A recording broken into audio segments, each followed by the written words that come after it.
Hello and welcome my dear students. I am Rushali ma'am from VM academy classes Nashik. हम देख रहे हैं हमारे 12th का केमिस्ट्री देख रहे हैं चैप्टर नंबर 6 केमिकल काइनेटिक्स।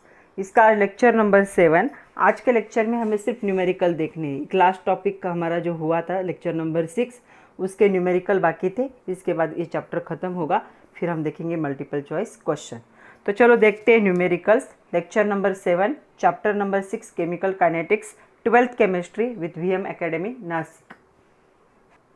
तो चलो स्टार्ट करते हैं। First numerical, what fraction of molecules in a gas at 300 kelvin collide with an energy equal to activation energy of 50 kilo joule per mole. तो देखो क्या क्या दिया है। तो यहाँ पे दिया है एक्टिवेशन एनर्जी जिसे हम कहते हैं EA, कितना है 50 किलो जूल पर मोल।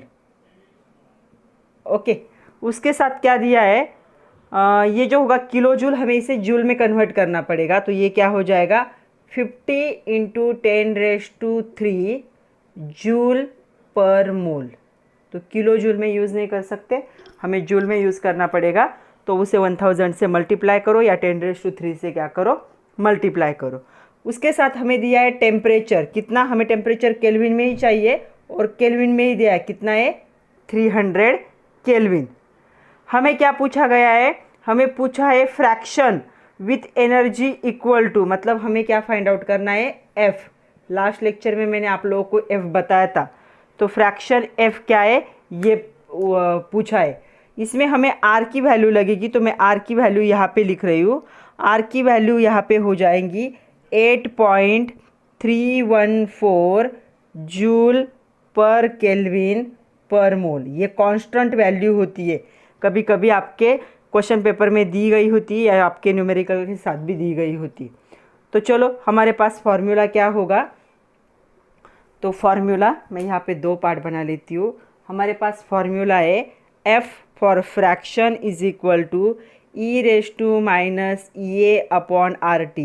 तो मैंने आप लोगों को ये फार्मूला भी लिख के दिखाया था रेड कलर से कि ऐसा फार्मूला भी कभी कभी क्या है यूज़ किया जाता है। तो देखो हमें F निकालना है, तो ये सारा E⁻² क्या आएगा, देखो E⁻² आएगा 50 × 10⁻³ डिवाइड बाय क्या होगा 8.314 × 300। ओके तो ये हो गया F इज इक्वल टू। अभी ये रेशटू है, इसे अगर नीचे लाना है तो क्या करना पड़ेगा, मतलब ये रेशटू हटाना है तो क्या करना पड़ेगा, हम दोनों साइड का लॉग लेंगे। तो क्या हो जाएगा log of F is equal to, ये सारी टर्म नीचे आ जाएगी 50 × 10⁻³ 8.314 × 300। ओके और log E तो कुछ नहीं होता, 1 होता है। तो ये जो वैल्यू होगी, ये वैल्यू क्या है, इसका हमें क्या करना है सिंप्लीफाई करना है। तो यहाँ पे मैं माइनस साइन लिखना भूल गई हूँ, तो यहाँ पे माइनस भी चाहिए। हाँ तो इसे सिंप्लीफाई करना है, तो इस इतने सारे कैलकुलेशन आप क्या कर सकते हो, खुद से कर सकते हो। तो इसे सिंप्लीफाई करेंगे तो ये आता है -8.70। ओके तो ये हो जाएगा -8.70। अभी इस साइड में लॉग है, तो लॉग को हटाना है, तो मैं दोनों साइड का एंटी लॉग ले रही हूँ।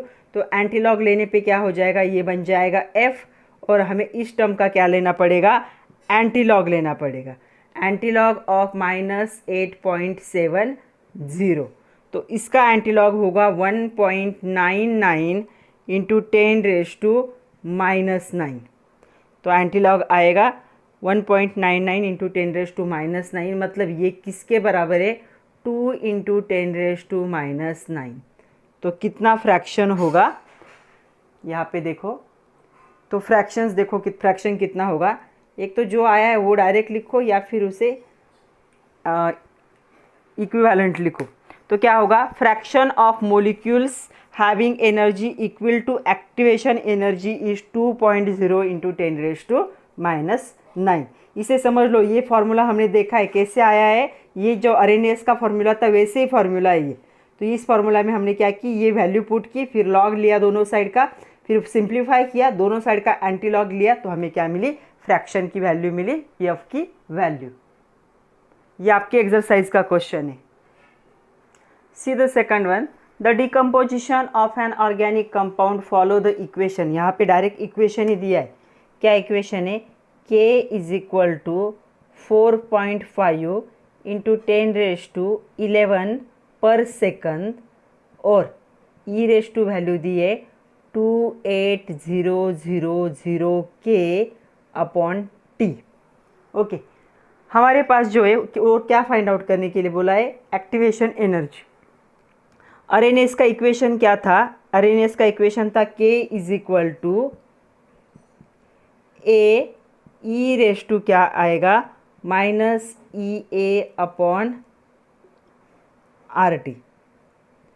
ओके, मतलब ई रेस टू देखो, ये कांस्टेंट वैल्यू, ये constant value, E raise to ये, तो इन दोनों को हम इक्वल कर सकते। तो मैं यहाँ पे लिख रही हूँ minus E A upon R T is equal to क्या होगा? -2800 K अपॉन टी। एक ज़ीरो कम हो गया शायद। ओके, तो देखो अभी क्या होगा, ये टी कट जाएगा, ये माइनस का साइन भी कट जाएगा, तो क्या होगा?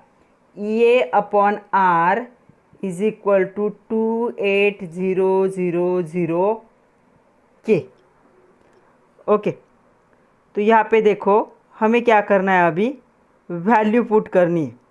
कौन से वैल्यू पुट करेंगे हम? और यहाँ पे जो K दिया है ना, ये K नहीं है, ये K इसका यूनिट है। तो यहाँ पे उन्होंने जो क्वांटिटीज़ दिए उन क्वांटिटी यूनिट के साथ दिए। इसका यूनिट दिया है उन्होंने पर सेकंड, वैसे ये जो क्वांटिटी लिखी है उसका भी यूनिट दिया है उन्होंने केल्विन करके।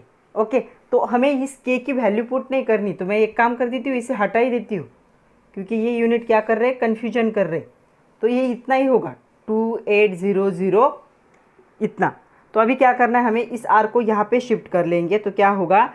ई A is equal to 28000, are की वैल्यू होती है 8.314, तो ये बन जाएगा 232792 जूल पर मोल। तो इसे अगर 1000 से डिवाइड कर दोगे तो ये क्या बन जाएगा? Activation energy is equal to, ये बन जाएगा, देखो क्या, 232.792 किलो जूल पर मोल। तो ये आएगी एक्टिवेशन एनर्जी। यहाँ पे इन्होंने क्वांटिटी देते वक्त यूनिट के साथ दी, तो वो K नहीं है, वो क्या है? 2800 जो वैल्यू दी उसका यूनिट है वो, तो कंफ्यूज नहीं होना है, तो उसकी कोई वैल्यू नहीं पुट करनी है हमें। तो ये होगा इसका आंसर। तो इसके लिए क्या होगा? एक्टिवेशन एनर्जी क्या होगी? The energy of activation E A for the given reaction is 232.792 kilo joule per mole. See the third one. A first order gas phase reaction has activation energy. चलो जो दिया है पढ़ते पढ़ते लिख लेते। क्या दिया है? थोड़ा सा ऊपर लिख रही हूँ मैं। एक्टिवेशन एनर्जी दिया है कितना है? 240 किलो जूल पर मोल। ओके, इसे हम क्या कर रहे हैं? जूल मोल पर में कन्वर्ट करेंगे।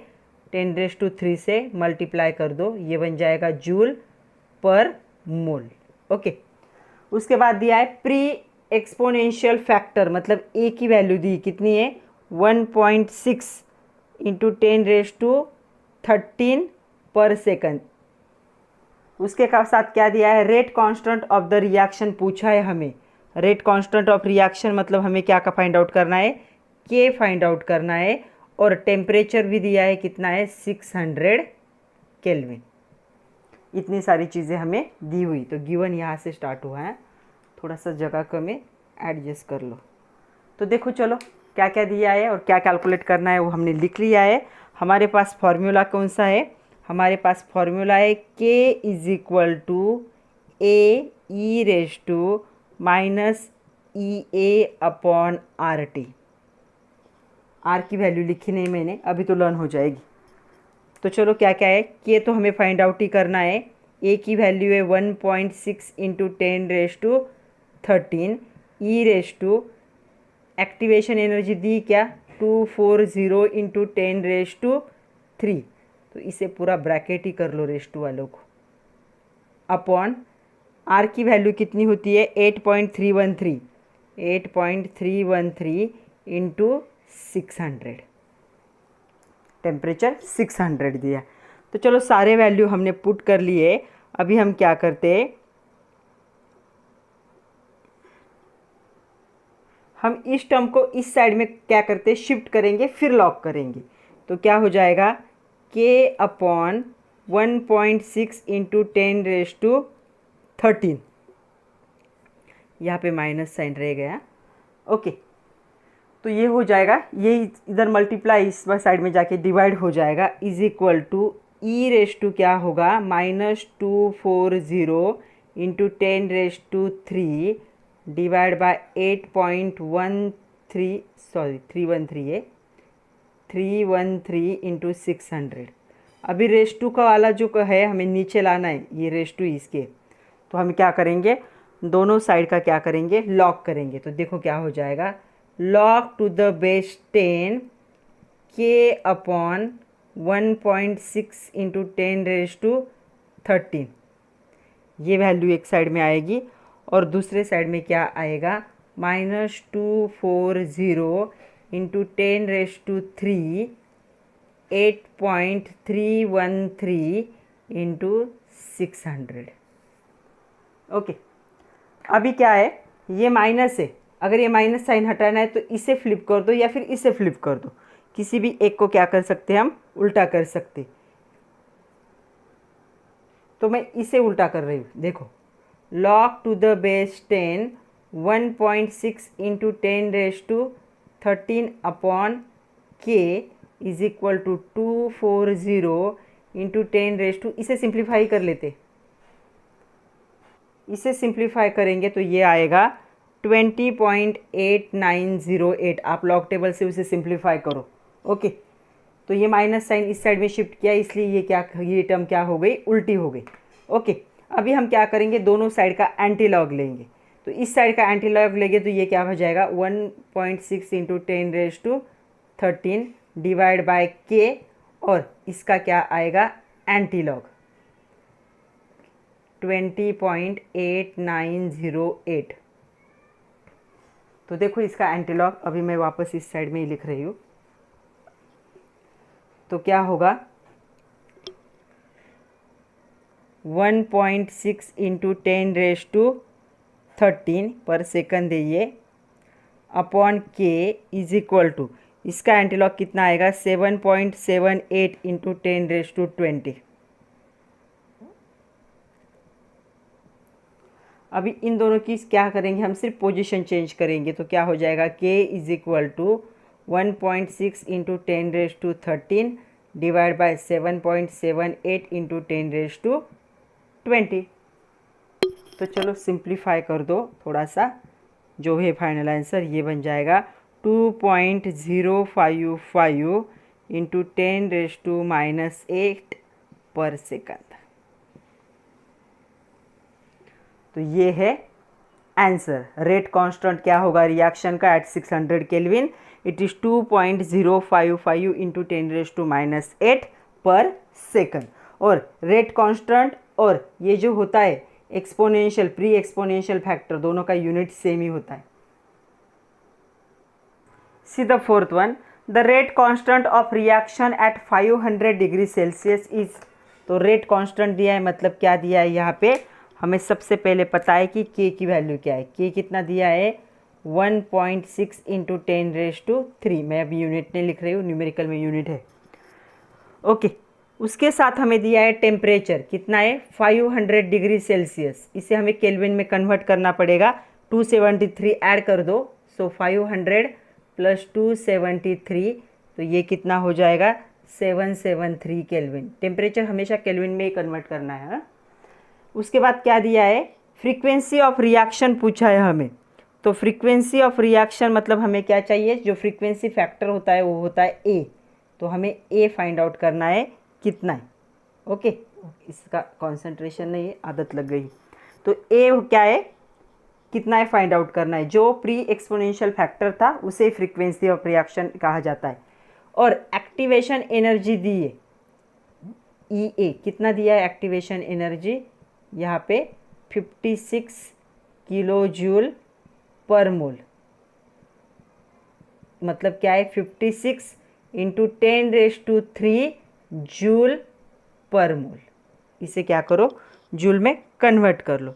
तो चलो सॉल्व करना है। अभी हमारे पास कौन सा फॉर्मूला है, K is equal to A E raise to minus E A upon R T.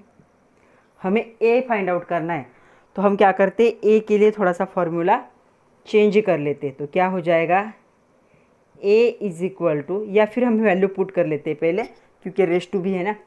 तो ये आएगा 1.6 इंटू 10⁻³ इज इक्वल टू ए वैसे रहेगा, ई रेश टू देखो माइनस क्या है 56 इंटू 10⁻³ डिवाइड बाय आर होता है हमारा 8.313। 313 लो या 314 लो, 314 दिया है यहाँ पे।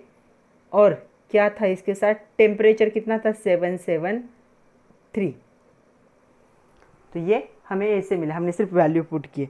अभी क्या करेंगे, हम दोनों साइड का लॉग लेंगे। तो क्या हो जाएगा, ये log 1.6 into 10⁻³ is equal to, इस ए को यहाँ पे शिफ्ट कर लो, इसके नीचे आ जाएगा ये, और ये वैल्यू क्या होगी -56 इंटू 10⁻³ 8.314 इंटू 773। ओके, इस ए को पहले शिफ्ट कर लिया, फिर क्या किया, यहाँ पे दोनों साइड का लॉग लिया। तो अभी इस टर्म को सिंप्लीफाई करते या फिर इसे उल्टा कर देते, इसका माइनस साइन निकालना है ना, तो माइनस साइन निकालना है, या फिर रहने दो माइनस साइन वैसे ही। क्या होगा, लॉग 1.6 इंटू 10⁻³ डिवाइड बाय ए। ये पूरी टर्म हम सिंप्लीफाई करेंगे तो हमें क्या मिलेगा, -3.7836। तो अभी क्या करेंगे, दोनों साइड का एंटीलॉग 1.6 इंटू 10⁻³ अपॉन ए, एंटीलॉग लिया तो, और यहाँ पे होगा एंटीलॉग ऑफ -3.7836। तो इसका एंटीलॉग कितना आएगा, इसका एंटीलॉग आएगा 1.646 इंटू 10⁻⁻4। वो बार वगैरह करके सब कुछ आप लोग करोगे लॉग का, क्योंकि आपका लॉग पूरा हो चुका है 11th में। तो ये जो माइनस का वैल्यू निकालने के लिए क्या करते हैं, एक +1 ऐड करते और एक माइनस करते, और उसके बाद वो बार में कन्वर्ट होता है, फिर ऐसा आंसर आता है। तो वो स्टेप आप लोग खुद करोगे, मैं आप लोग को डायरेक्ट बता रही हूँ कि आंसर कितना आएगा, कैसे कैलकुलेट करना है। लॉग टेबल का यूज़ आप लोग खुद से करोगे। उसके बाद देखो क्या आ रहा है, ये यहाँ पे ये आया, तो हम क्या करेंगे, इन दोनों की क्या करेंगे, पोजीशन चेंज करेंगे। तो क्या हो जाएगा, a is equal to 1.6 into 10⁻³ divide by 1.646 into 10⁻⁻4। तो यहाँ पे इसका आंसर आएगा 9.72 इंटू 10⁻⁶। इसका और के का यूनिट सेम होता है। अभी के का यूनिट क्या दिया है उन्होंने, पर मोल पर सेकंड, तो ये भी वही होगा। ओके, तो चलो क्या होगा answer, the frequency factor of reaction is 9.72 into 10⁻⁶ पर मीटर पर सेकंड। पर मीटर पर सेकंड होगा वो, ये पर मोल पर सेकंड है, नॉट मीटर, पर मोल पर second. C the next one, 5th one, the rate constant for first order reaction is. Direct उन्होंने क्या दिया है, यहाँ पे इक्वेशन दिया है, क्या दिया है, log to the base 10 of K is equal to 14.34 minus 1.25 into 10⁻⁴ temperature T। और हमें क्या कैलकुलेट करना है, EA को कैलकुलेट करना है कितना होगा।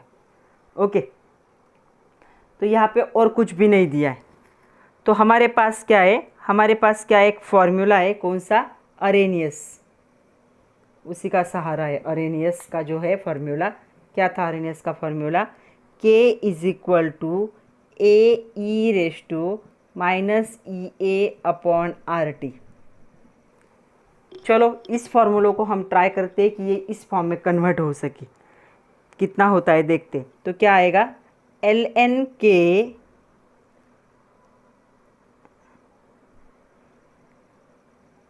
ln डायरेक्ट लॉग ही लेती हूँ मैं,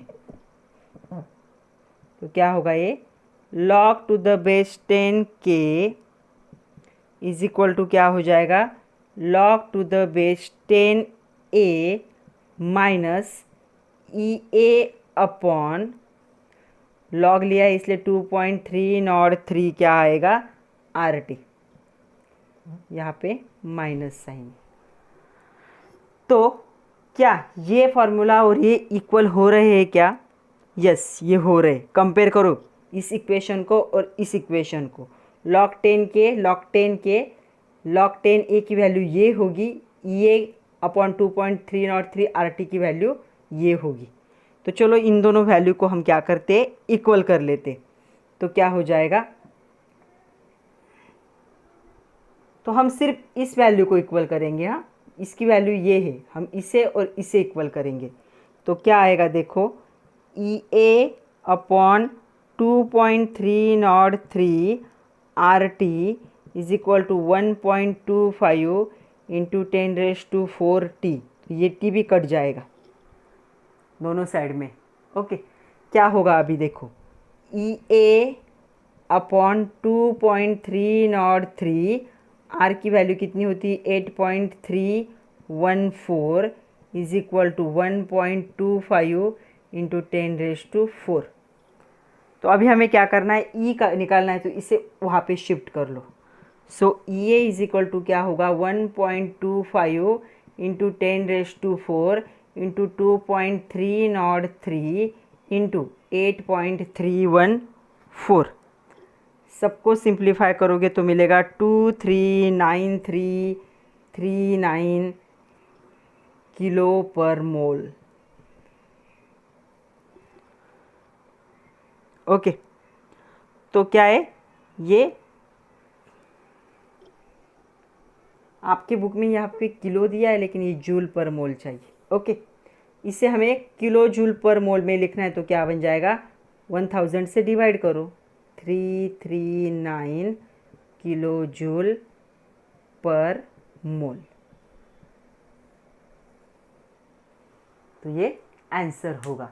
तो क्या होगा answer, the energy of activation of reaction is 239.339 kilo joule per मोल।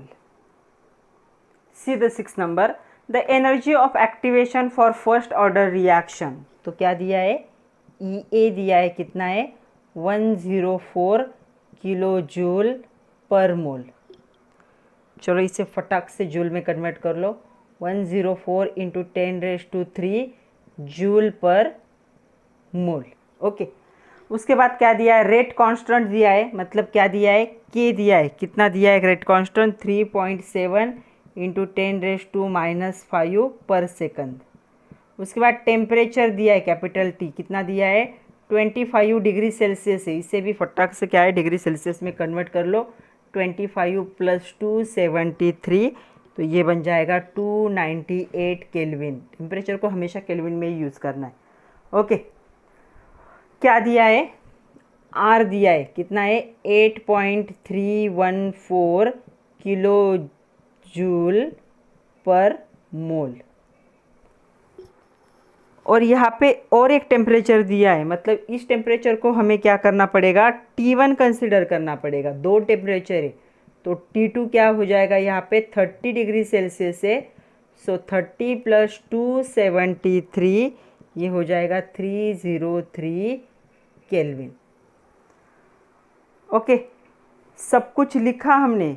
हमें क्या फाइंड आउट करना है, हमें फाइंड आउट करना है रेट कांस्टेंट एट 30। मतलब ये जो हमने रेट कांस्टेंट लिखा है ये 25 का है, K1 है। हमें क्या फाइंड आउट करना है, यहाँ पे लिख रहे हो मैं K2 फाइंड आउट करना है।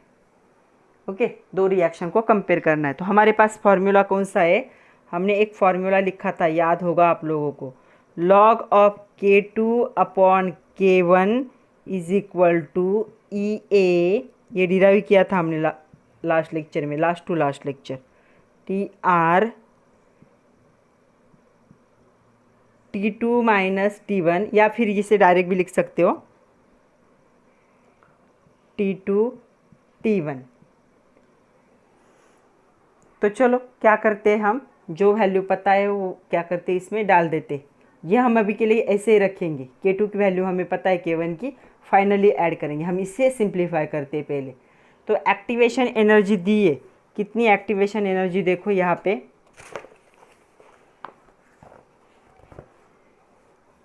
104 इंटू 10⁻3, 2.303 भी है, आर कितना है 8.314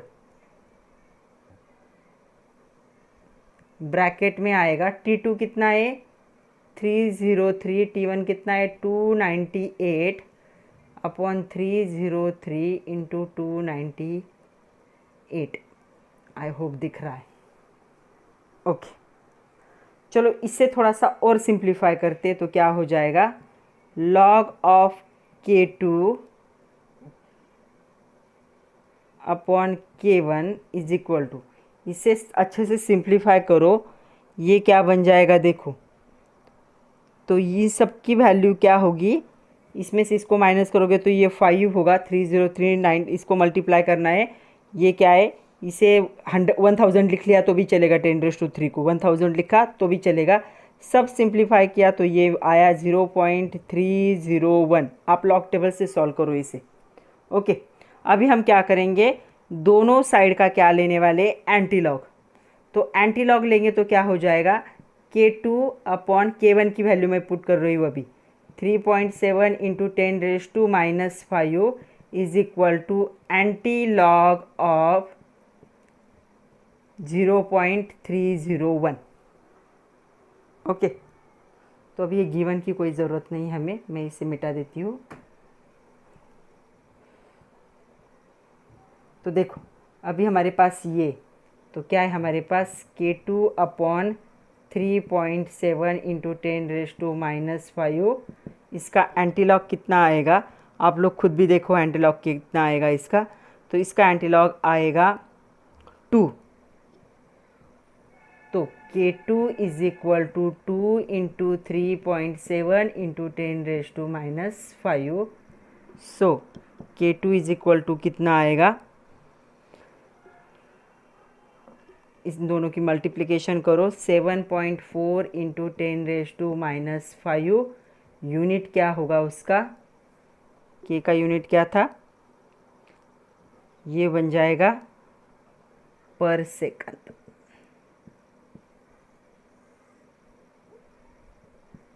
तो आंसर क्या होगा, the rate constant of the reaction at 30 degree Celsius is 7.4 into 10⁻⁻5 per second.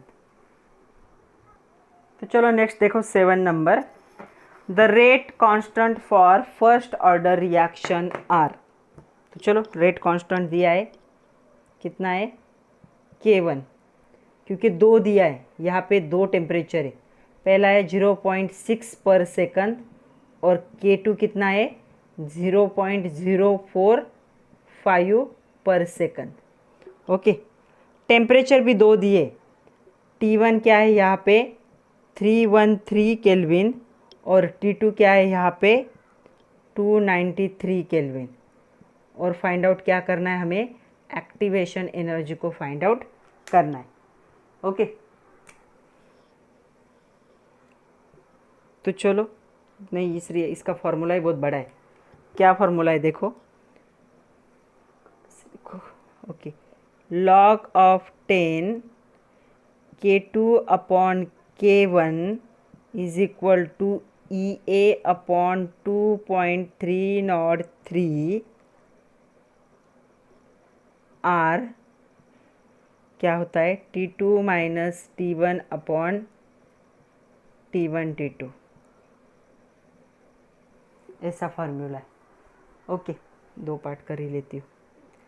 चलो वैल्यू पुट करते, log to the base 10, K2 की वैल्यू है 0.04, K1 की वैल्यू है 0.6, एक्टिवेशन एनर्जी फाइंड आउट करनी है 2.303 आर की वैल्यू होती है 8.314। यहाँ पे ब्रैकेट में क्या आएगा 313 माइनस 293 अपॉन 313 इंटू 293। चलो सिंप्लीफाई करते इसे और थोड़ा। तो यहाँ पे मैंने उल्टा लिखा शायद, K2 है ना, K2 कितना है 0.045 है और 0.6 है। इसे सिंप्लीफाई कर लेते हैं, क्या हो जाएगा log टू द बेस 10। इसे सिंप्लीफाई करेंगे तो ये हमें मिलेगा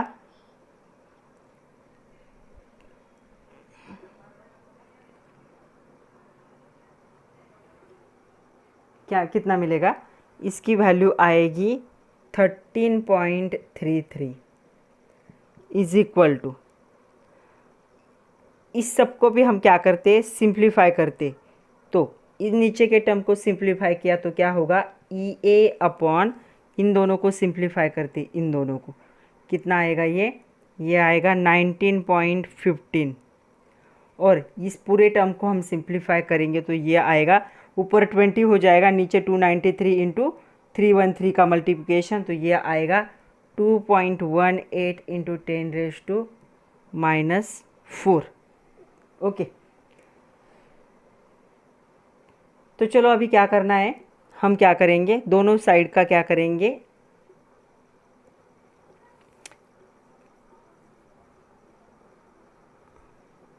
दोनों साइड का नहीं, इसका लॉग लिखेंगे हम। कितना आता है इसका 13.33 का लॉग क्या होगा 1.1248 इज इक्वल टू ई ए, नीचे आएगा 19.15 इंटू 2.18 इंटू 10⁻⁻⁴। तो फाइनली ई ए क्या होगा 1.1248 इंटू 19.15 डिवाइड बाय क्या होगा 2.18 इंटू 10⁻⁻⁴। ओके, तो चलो मैं इस साइड लिखती हूँ, अभी जगह ही नहीं है।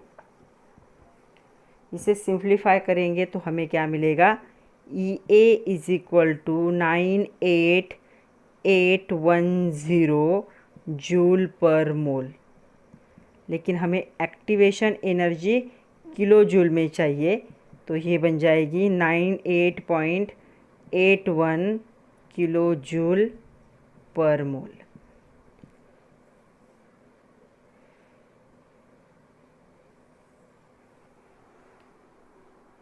तो क्या होगा answer, the energy of activation of the reaction is 98.8 kilo joule per mole. ये आपके टेक्स्ट बुक का क्वेश्चन था। See the next one, 8 number, what is the energy of activation of the reaction. मतलब हमें ई ए फाइंड आउट करना है। Rate constant double when the temperature changes, मतलब rate constant double होगा, मतलब क्या होगा, अगर हमने K1 लिया तो K2 क्या हो जाएगा, K1 को हमने K1 कहा तो K2 क्या हो जाएगा 2K1 होगा, डबल हो गया K1 की। ओके, यहाँ पे हमें T1 दिया है उन्होंने 303 केल्विन और T2 दिया है 313 केल्विन। ओके, तो हमारे पास फॉर्मूला कौन सा है, ये भी आप लोगों को पता है कौन सा फॉर्मूला यूज़ करना है हमें, log to the base 10 K2 upon K1 is equal to E A upon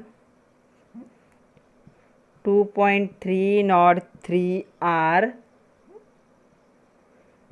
T2 minus T1 upon T1 T2। ये आपके एक्सरसाइज का न्यूमेरिकल है।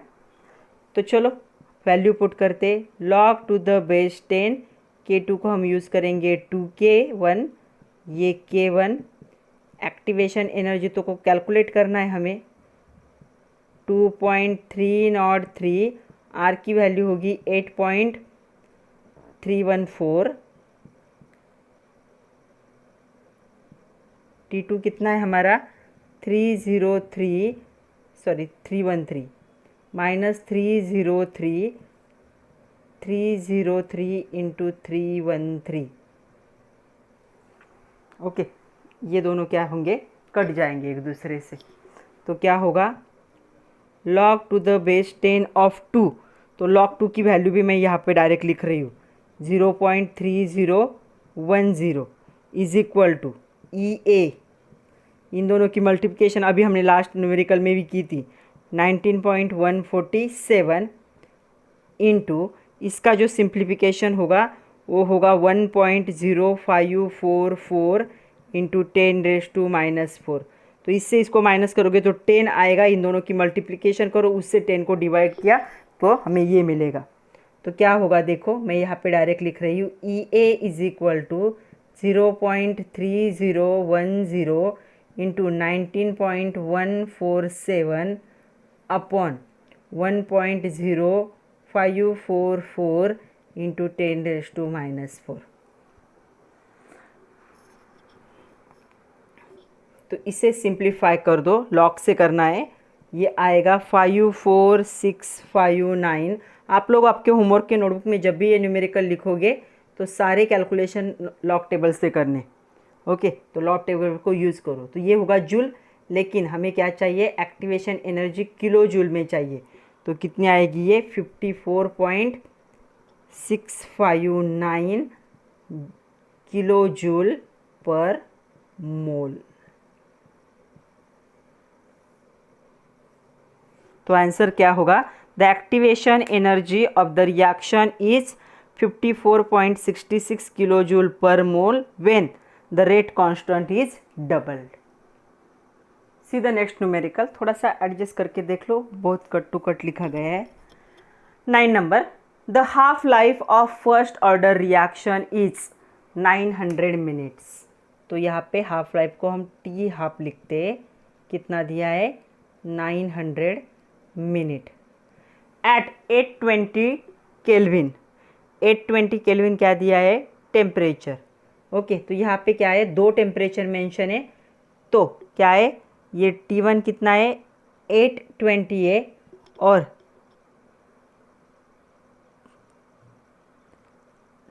बड़ा टेम्परेचर T1 कितना होगा, छोटा वाला 720 केल्विन, और T2 क्या हो जाएगा, 820 केल्विन। ओके, उसके साथ हमें क्या दिया है, एक्टिवेशन एनर्जी दी, कितनी है, EA is equal to 250 kilo joule per mole. इससे हम क्या करेंगे, 250 इंटू 10⁻³ जूल पर मोल में कन्वर्ट कर लेते। ओके, हमें क्या फाइंड आउट करना है, हमें फाइंड आउट करना है T हाफ। ये जो T हाफ 900 दिया है, 820 का है, हमें 720 का फाइंड आउट करना है, कितना होगा।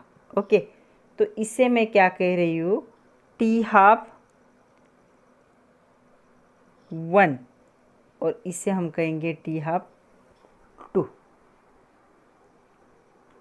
तो अगर हमने ये बड़े टेम्परेचर को T2 कहा है तो उसके T हाफ को भी हम क्या कहेंगे, T हाफ 2, और इस छोटे टेम्परेचर को 720 को हमने T1 कहा है, तो यहाँ पे 1। तो आपकी बुक में जहाँ पे सॉल्व करवा के दिया है उन्होंने थोड़ा सा कन्फ्यूजन किया, आप लोग यहाँ पे क्लियर कर लो।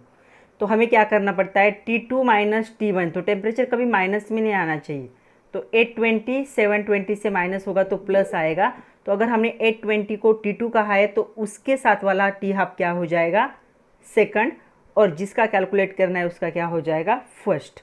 ओके, तो हमारे पास एक फॉर्मूला है, देखो, log टू द बेस 10, क्या फॉर्मूला है, K2 upon K1 is equal to EA upon 2.303 RT, T नहीं है, सिर्फ R है यहाँ पे। टेम्परेचर क्या हो जाएगा, T2 minus T1 upon T1 T2, ये फॉर्मूला है। ओके, बट हमें K1 और K2 पता ही नहीं है, हमें क्या पता है, T हाफ पता है, लेकिन हमें T हाफ का भी इक्वेशन पता है। अगर मुझे T हाफ लिखना है, फर्स्ट का लिखती हूँ मैं पहले, फर्स्ट का, तो क्या फॉर्मूला है हमारे पास, 0.693 अपॉन के होता है तो मैं इसे K1 कहती हूँ। और अगर मैंने T1/2 लिखा सेकंड, ये भी क्या होगा 0.693 अपॉन K2। तो इसे और इसे हमने डिवाइड कर दिया तो क्या बन जाएगा, देखो यहाँ पे हमें क्या मिलेगा, इसे और इसे डिवाइड कर दो, दिखेगा ना यहाँ पे T1/2 of first upon T1/2 of second is equal to this divide by this, तो ये वैल्यू कट जाएगी। तो यहाँ पे क्या आएगा K2 अपॉन K1। अब कर लो ये सिंप्लीफाई, मतलब K2 अपॉन K1 की वैल्यू हम इसमें क्या पुट करेंगे इस इक्वेशन में, T1/2 1/T1/2 2। तो चलो पुट करते, बाकी सारे वैल्यूज़ हैं हमारे पास, कैलकुलेशन करते। तो इसे मैं मिटा रही हूँ, इसे भी मैं मिटा देती हूँ क्योंकि गिवन पता है अभी।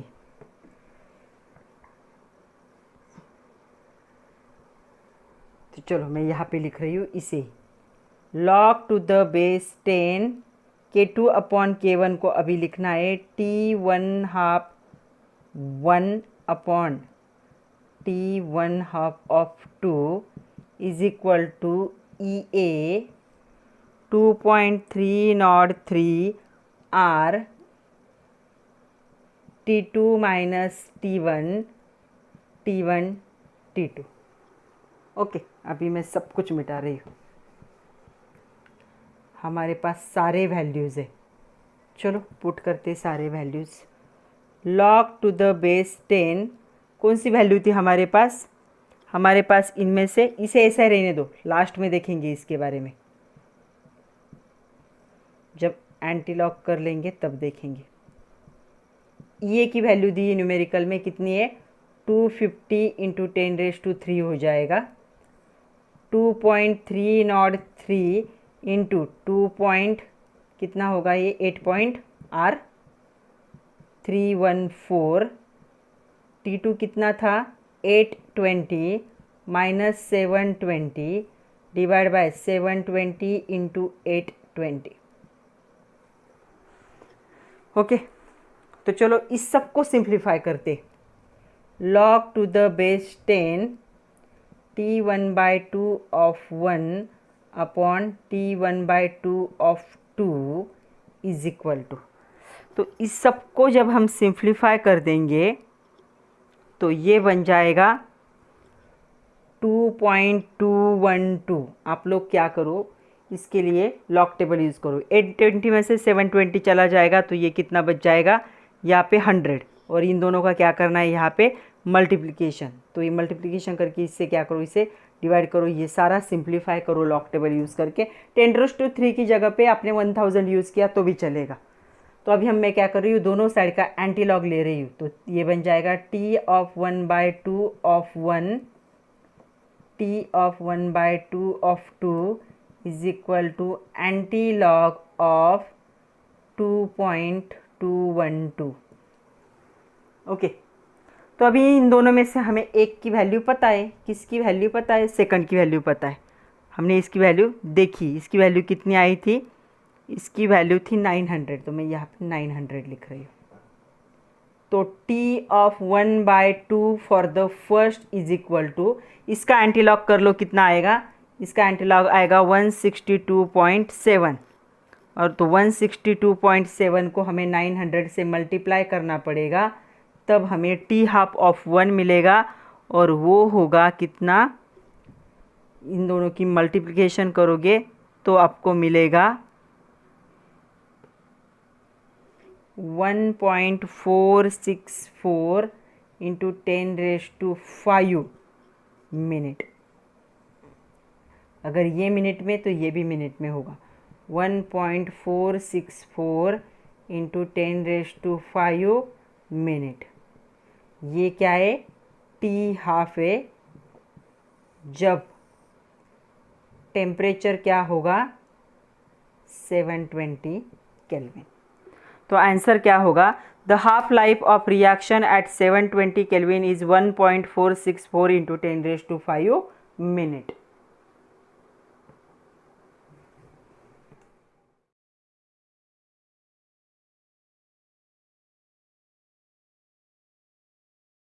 तो आज के लिए इतना ही था बच्चों। जो होमवर्क के न्यूमेरिक के लिए मैंने ऑलरेडी ऐड कर दिए, उतने आप लोग खुद से करोगे। तो पढ़ते रहिए, खुद का ख्याल रखिए। ये सारे कैलकुलेशन जो आज हमने लिए, वो सारे कैलकुलेशन अपने नोटबुक में नोट डाउन कीजिए। जहाँ पे मैंने बोला है कैलकुलेशन डायरेक्टली मत लिखो, कैलकुलेशन हर जगह पे लॉग टेबल यूज़ करो। और लॉग टेबल के एडिशन जो करोगे आप, जो भी ऑपरेशंस, वो भी नोटबुक में नोट डाउन कर लो। तो अब जब भी आप इतने सारे न्यूमेरिकल सॉल्व करोगे, तो जहाँ जहाँ पे आप लोग को लग रहा है कि कैलकुलेशन नहीं हो रहे, वहाँ पे आप लोग खुद से लॉग टेबल यूज़ करो। थोड़ा प्रैक्टिस करना ज़रूरी है लॉग टेबल का। So thank you very much my dear students. ये जो केमिकल काइनेटिक्स चैप्टर है यहाँ पे ख़त्म हुआ है। जो नेक्स्ट लेक्चर होगा, उस नेक्स्ट लेक्चर में हम देखेंगे इसके मल्टीपल चॉइस क्वेश्चन। तो इस बुक के एक्टिविटी में भी कुछ क्वेश्चन दिए, तो एक्टिविटी को आप लोग खुद से परफॉर्म करोगे। So thank you very much my dear students.